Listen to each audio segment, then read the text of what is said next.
Good morning. I just had a terrible, terrible dream about South Africa. That this dream I had, I'm not a prophet, by the way.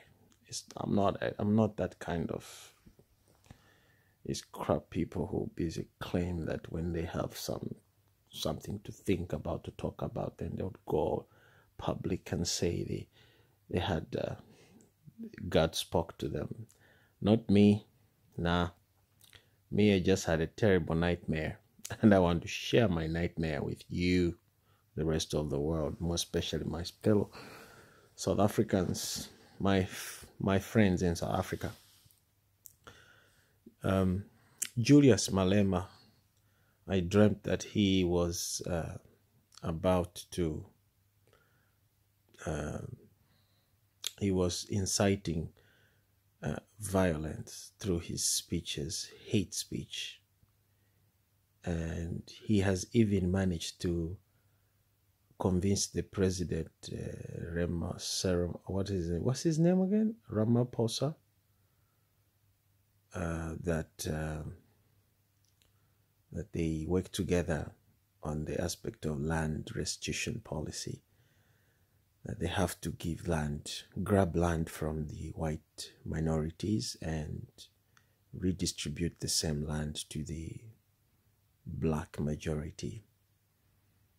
And I was arguing actually in my dreams that he's right, they are right, but I had a strong feeling that I stood by him and told him that I support what you're claiming, but I hate what you're saying, how you are saying it, by inciting violence against other race, talking openly like white people are savage and they need to be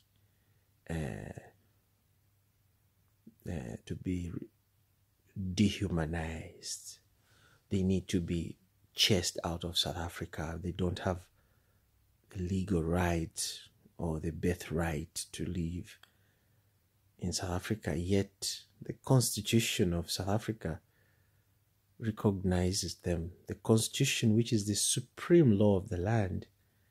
And then you, Malema, you go and open up your mouth and say you're going to grab the land without following the right procedure.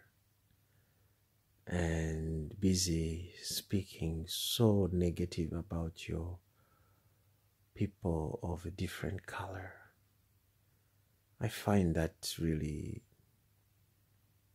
barbaric action, barbaric nonsense. It's kind of nonsense and loud, but nothing comes out. I find it you're busy inciting violence and you have no place in South Africa. I thought at once, that you, Malema, was gonna be the next Mandela. But after hearing what your voice is turned into, I hear Mugabe in your voice, and I hear the same Mugabe is appealing in Ramaphosa's voice. And I find that strange. I find it a little bit sad that in this 21st century you could have people still treating, or rather talking, more especially people of high caliber, start using such words of racial, discriminatory or xenophobic attitude. I find that really hard to believe. This is not your place. Leave the white South African alone. Those that have land and they've utilized it to use to feed the people. The moment you give this land to Black Africans, I promise you, you will be crossing over to Zambia and going to Zimbabwe to look for jobs. I promise that. It's coming. The tables will turn. I remember very well this happened in Zimbabwe and Zambia. Zambians were at one time not allowed to buy fuel into Zimbabwe because it was cheaper in Zimbabwe and expensive in Zambia. Food.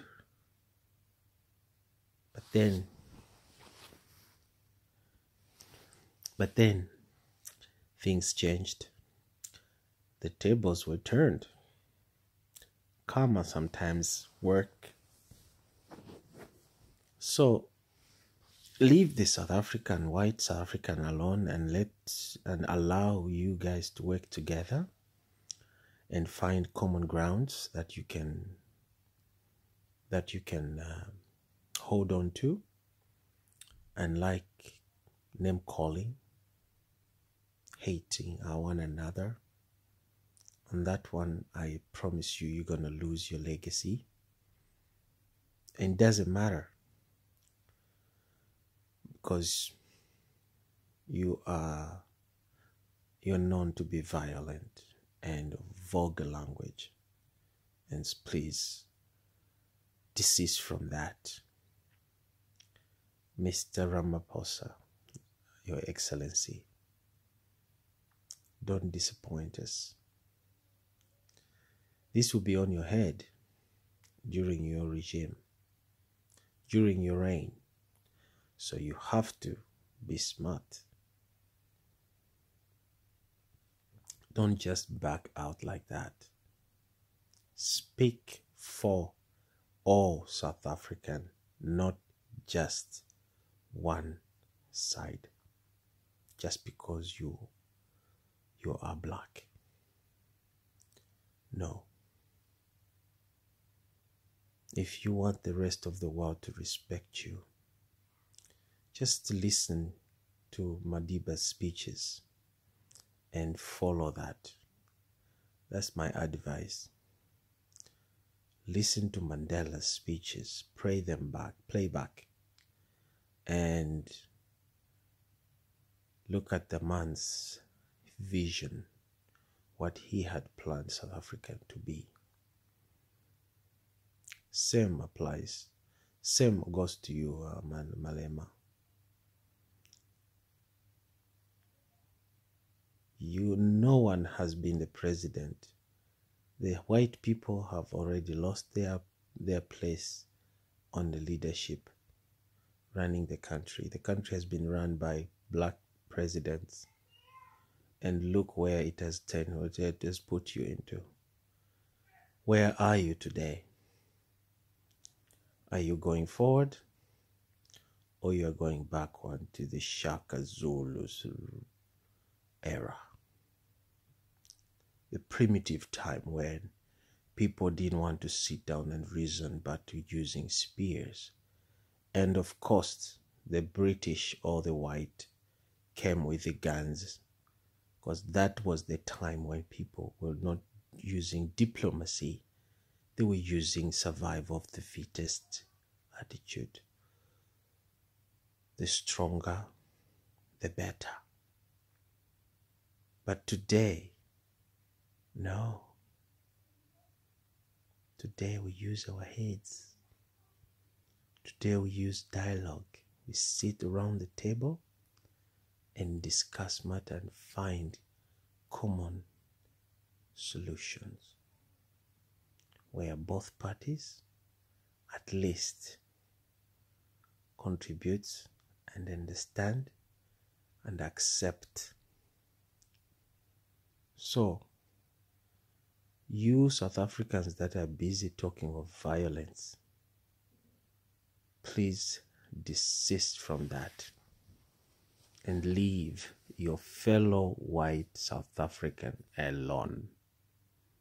Leave them alone. Ambatuhele. malignant